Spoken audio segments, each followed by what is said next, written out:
हितेशी, जो चुनाव की तारीख नजदीक आ रही है, हम कह सकते हैं कि लगातार चुनावी पैंतरे अब क्लियर होते जा रहे हैं, स्पष्ट हो रहे हैं और कुछ मुद्दों के ऊपर क्लैरिटी खुद सत्ता पक्ष की तरफ से दी जा रही है। मसलन धारा 370 तीन तलाक का मामला, राम मंदिर जैसे वायदे पूरे करने के बाद भारतीय जनता पार्टी अब CAA यानी नागरिक संशोधन अधिनियम को लागू करने की तैयारी कर रही है। 2024 के रण में आखिरी सियासी कील इसको माना जा रहा है। बिल्कुल, और इसके संबंध में गृह मंत्री अमित शाह ने एक मीडिया समूह से बातचीत करते हुए ये जानकारी दी। उन्होंने कहा कि CAA देश का एक्ट है और इसे हम यकीनन नोटिफाई करेंगे।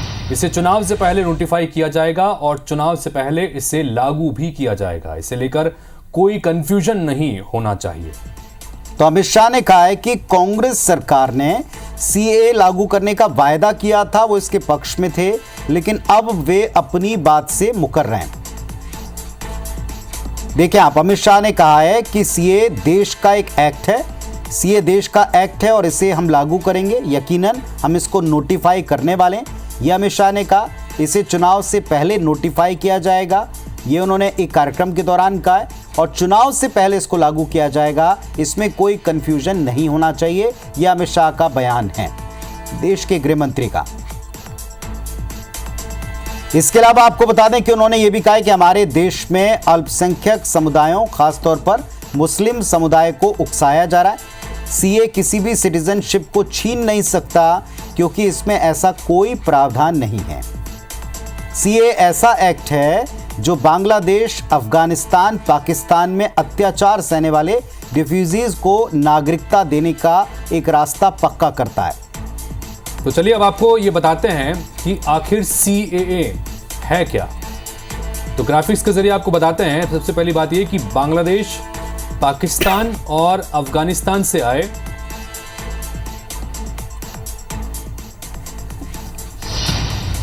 तो जैसा हम कह रहे हैं कि CAA में क्या कुछ प्रावधान है और किसके लिए प्रावधान है, इस पर अगर बात करें तो बांग्लादेश, पाकिस्तान और अफगानिस्तान से आए धार्मिक अल्पसंख्यकों को नागरिकता इसके जरिए दी जाएगी। और उसी का रास्ता ये CAA साफ करता है।